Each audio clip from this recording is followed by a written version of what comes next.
Psychology of money அப்படின்ற ஒரு புத்தகம். இந்த புத்தகத்துடைய ஆசிரியர் வந்து நம்ம எப்படி பணம் சம்பாதிக்கிறது, இல்லைனா நம்ம சம்பாதிச்ச பணத்தை எப்படி சேமிக்கிறது அப்படின்றத எங்கேயுமே நேரடியாக நமக்கு கொடுக்கவே இல்லை. அவர் சந்தித்த, அவர் கேட்ட, பார்த்த உண்மை கதைகளின் அடிப்படையில் நிறைய விஷயங்களை நமக்கு இந்த புத்தகங்கள் மூலமாக ஒரு கதைகளாகவே கொடுத்துருக்காரு. Interactive stories. நம்ம அதை படிக்கிறது மூலமாக நம்மளே அதை சிந்திக்க தோன்ற மாதிரியான கதைகளை தான் நமக்கு கொடுத்துருக்காரு. ரிச்சர்ட், ரொனால்ட் ரீட் அப்படின்னு ஒரு 2 கதாபாத்திரங்களுடைய கதைகளை நமக்கு முன்வைக்கிறார் இந்த புத்தகத்துடைய தொடக்கத்திலேயே. ரிச்சர்ட் அப்படின்றவர் வந்துட்டு இவருமே வந்துட்டு ஒரு பெரிய பணக்காரர், பல நிறுவனங்கள் நடத்திக்கிட்டு வரவர்.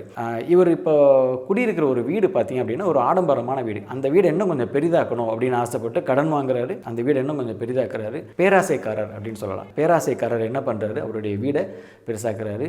அதில் அவருடைய வாழ்வியல் முறை அந்த ஆடம்பரமாக்கிக்கிறாரு. அதுக்கெல்லாம் கடன் வாங்குறாரு.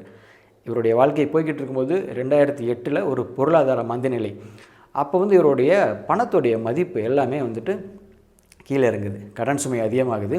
உங்களுடைய கடனுக்கு என்ன பண்ண போறீங்கன்னு கேட்கும்போது, என்கிட்ட இல்லை, என்னுடைய சொத்துக்கள் எல்லாம் நீங்கள் ஜப்தி பண்ணிக்கங்கன்றார்.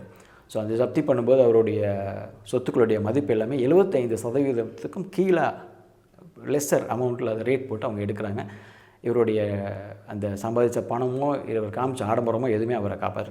ரொனால்ட் ரீட் இவர் வந்து ஒரு கார் பராமரிக்கும் பணி செய்து வந்தவர். இவருடைய இறப்புக்கு பின்னாடி இவர் எப்படி அறியப்பட்டார்ன்றதை கடைசியில் சொல்கிறேன்.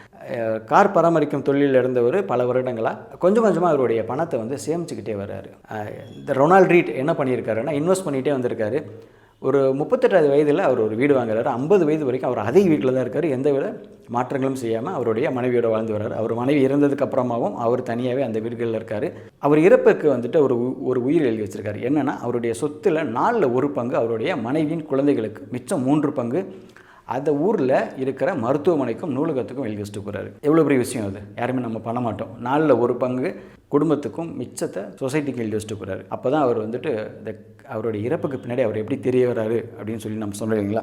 அவர் வந்து ஒரு கொடையாளராக, ஒரு பணக்காரராக அப்போ தான் அவங்க பார்க்குறாங்க. $8 மில்லியன் சொந்தக்காரராக அவர் இறந்துருக்காரு. அதில் $2 மில்லியன் குடும்பத்துக்கும், $6 மில்லியன் சொசைட்டிக்கும் கொடுத்துட்டு போயிருக்காரு. இப்போ யாருடைய வாழ்க்கை முறையை நீங்கள் பெருசாக பார்ப்பீங்க? ரிச்சர்டா இல்லை ரொனால்ட் ரீட்டா? இப்படி வாழலாமா, அப்படி வாழலாமா? அது எல்லாமே உங்களுடைய பார்வைக்கு. உங்களுடைய கருத்துக்களையும் வந்துட்டு கமெண்ட்ஸில் பகிர்ந்துக்கங்க.